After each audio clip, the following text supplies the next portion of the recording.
Guys, okay, listen, I'm going to say something that's going to make sense. You are only as safe, as responsible as your neighbors are. Ever think about that? Moving into a condo or buying into a condo. I'm going to read something. I do have to read it off, you guys. August the 9th, 2018, one suite on fire. It got handled very quickly, no big issues. July the 24th, 2018, 8 people in the hospital, 66 people displaced. June the 11th, 2018, 2 deaths, dozens homeless. April the 25th, 2017, 2 badly burned, water damage to the suite below. The rest of the residents could return to their suites. December the 28th, 2017, 1 bedroom suite, fire, 3 people displaced, the people that were in the suite where the fire caught. No one else was hurt, and sprinklers saved the day in that situation and actually put out the fire before the fire department even got there. December the 28th, another one, 2 single-family condo units extensively damaged. December the 17th, 2017, no sprinklers. This is an older building. It was built before there were codes in place about sprinkling system. 2nd floor, massive explosion, severe damage, fire alarm. That's what alerted the people, and many people are homeless, and they will be for many, many months. This is just a few of the fires that have happened in where we live, in the, say, I'm not even going to say BC, probably most of those were in the lower mainland, and there are many more, because I just, you can go Google them.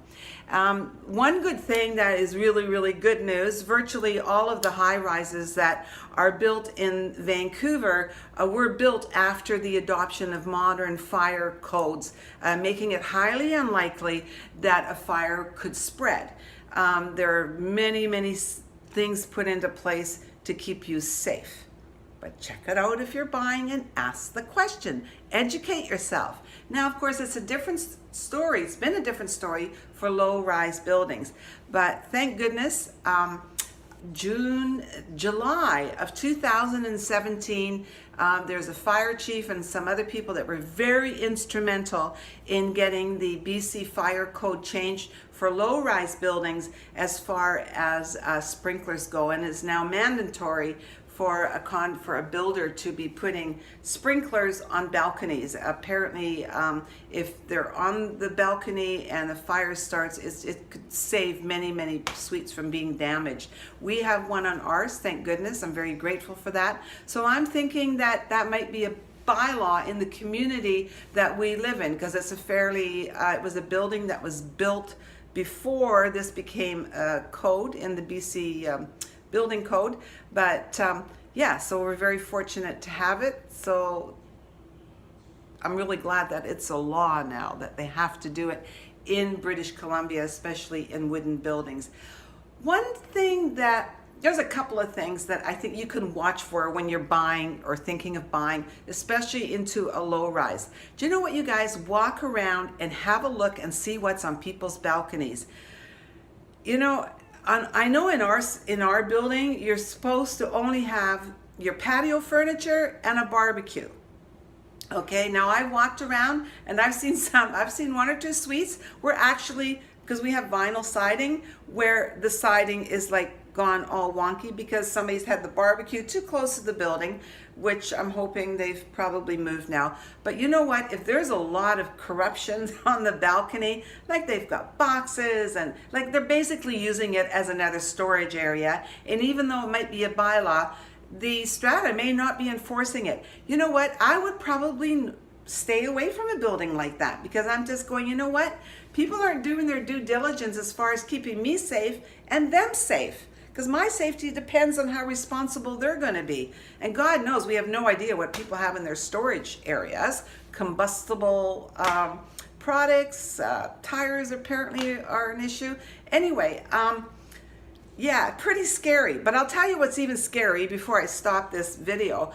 As most of you know, we live in a wooden building, and outside we have an exit door right actually by our 2nd bedroom.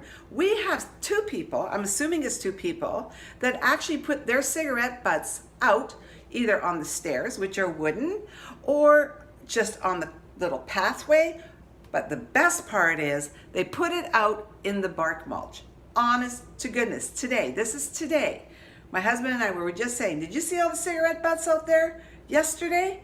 And I'm going, are you kidding? BC is on fire, as are many, many other places in the world. And we've got, I'm sorry, 2 idiots that put out their cigarettes wherever they like. I am an ex-smoker. I mean, you need to have a cigarette, go for it if that's your thing. But really, can you be responsible? Take a little jar out there with water, do something, take it back to your suite. I don't know, run it underwater. Don't put it out in the bark mulch. Are you kidding? And you know what? My grandkids, I mean, I get leery about putting my grandchildren to sleep in that bedroom because it's virtually outside that window. So you know what? Walk around the buildings and see what's going on. We have this fabulous fire chief in our community who is very instrumental with these fire codes. I'm really hoping I can get him on for an interview. I actually phoned the fire hall today, and of course he's gone. He's fighting these horrendous fires they're having in BC. You guys, do your homework. Google, find out what's going on, what are the codes. Do you know what? You want to be safe when you go to bed at night, and that is not going to just depend on you. It's going to depend on the people around you. Have a great one, guys. See you next week. Take care. Homework, just my thoughts. Please subscribe, and if you have a comment or you'd like to contribute something, please do so below. I'd really appreciate it. Take care.